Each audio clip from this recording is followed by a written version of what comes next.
Assalamualaikum warahmatullahi wabarakatuh. Waalaikumsalam warahmatullahi wabarakatuh. Alhamdulillah, Allahumma salli wa sallim ala nabiyina Muhammad wa ala ali Muhammad. Senang sekali ya Bun ya, kita bisa menyapa sahabat semuanya dimanapun sahabat berada. Tentu saja di channel Hayin and Friends, Hayin and Family gitu ya. Baik Bun, kita mau ngobrol nih pada sore hari ini. Kita ngobrol sesuatu yang lagi viral gitu ya. Kan ada katakanlah seorang public figure ya, artis katakanlah seperti itu, yang kita tahu mereka masih muda gitu ya, kekayaannya banyak, popularitasnya banyak, penggemarnya pun banyak. Tetapi ternyata kesuksesan secara duniawi itu tidak menjamin kesuksesan dalam hal pernikahan gitu. Nah, kita akan bincang mungkin sedikit ya. Yang Bunda tangkap dari kasus ini apa sih sebetulnya? Gitu. Ya,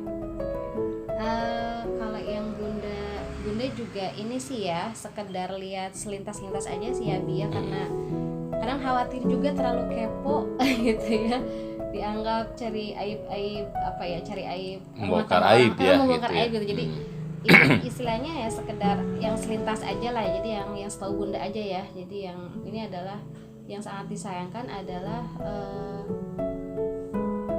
jadi pernikahan tuh sayang banget ya, artinya gini, diawali dengan suatu hal yang megah mewah gitu ya, terus diakhiri dengan perceraian. Kan memang nggak ada yang mau seperti itu ya, cuman kan nggak ada yang tahu kedepannya seperti apa ya.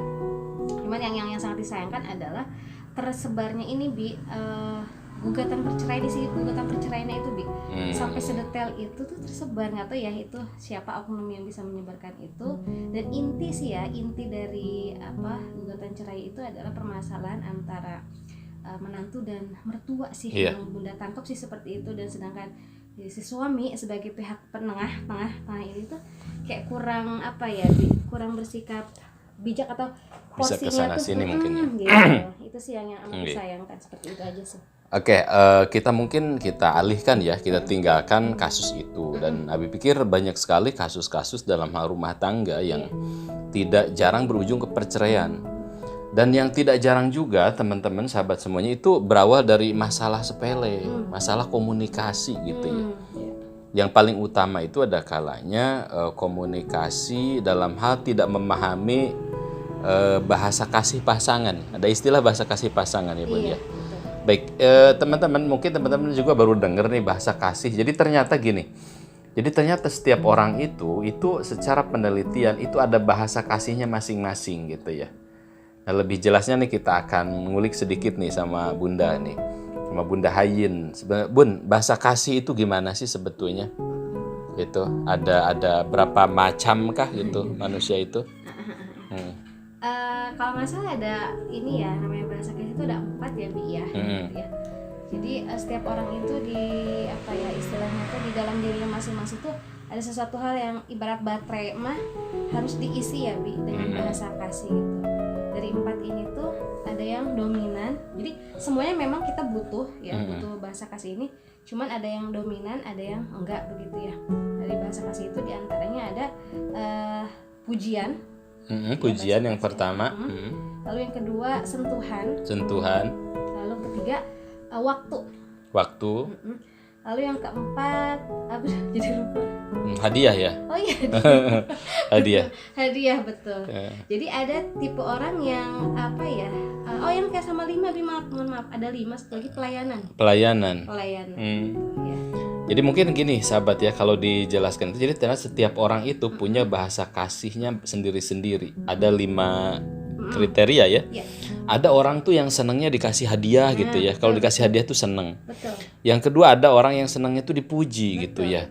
Dipuji. Atau ada yang ketiga, orang itu atau pasangan kita itu senangnya dikasih ditemenin terus waktu gitu ya. Terus kemudian ada lagi mungkin yang keempat, ada yang senangnya tuh dielus, disentuh gitu ya. Terus yang kelima itu apa tadi? Pelayanan ya, dilayani gitu. Nah, dan ini biasanya setiap dari kita itu punya masing-masing ya, Betul. Bun ya. Yang dominan tuh di dalam dirinya apa? Betul. Dan Abi pikir harusnya kita itu seseorang suami ataupun istri gitu ya, itu memahami bahasa kasih pasangannya. gitu ya. Kayak misalnya Abi tuh sok pengen ditemenin terus kan gitu. Nah otomatis ketika Abi tidak ditemenin itu kan ngerasa kurang dihargai dan lain sebagainya. Ini kan bisa jadi masalah. Betul. Atau mungkin si fulan yang senangnya tuh disanjung gitu ya. Dipuji. Atau ada mungkin yang senangnya tuh kasih hadiah. Walaupun dikasih coklatos misalkan permen itu sudah seneng gitu. Tapi dia nggak suka dipuji, nggak suka disentuh, nggak suka dielus gitu ya. Nah, mungkin ini bisa jadi solusi nggak Bun? Dari awal untuk permasalahan perceraian yang lebih besar, ini bisa nggak jadi salah satu indikator solusi? Iya betul. Setuju sih Bi ya. Jadi itu kan ilmu ya. Iya betul. Kita berbicara tentang ilmu tadi ya. Bagaimana sebuah pernikahan itu kan kompleks ya Bi ya. Bukan cuma sekedar menyatukan dua insan dan cuma modal cinta aja ya. Butuh ilmu. Yang pertama ilmu komunikasi gitu ya. Maka memang bahasa kasih ini sangat penting Bi gitu ya. Karena ketika kita sudah memahami bahasa kasih, setidaknya kayak meminimalisir gitu loh. Meminimalisir terjadi kesalahpahaman ya. Bukan berarti itu solusi tunggal ya maksudnya. Tidak pernah dan tidak mungkin ada perselisihan, perbedaan pendapat begitu ya. Hanya saja ketika sudah tahu karakter masing-masing, bahasa kasihnya seperti apa, jadi lebih meminimalisir aja gitu Bi, itu mungkin. Ya sebetulnya itu hanya salah satu variabel aja ya. Sebetulnya yang paling besar itu yang paling dominan adalah niat pernikahan itu sendiri gitu ya. Kenapa sih kita menikah gitu kan? Terus kita mencintai pasangan kita karena siapa sih? Apa semata-mata karena rupa, harta atau apa? Atau semata-mata karena Allah kan? Nah, mungkin itu dulu ya Bun ya. Mudah-mudahan kita sambung lagi nanti sahabat perbincangan seputar rumah tangga, kehidupan, politik mungkin bisa jadi. Itu saja dari kami. Mohon maaf kalau ada kesalahan. Wassalamualaikum warahmatullahi wabarakatuh.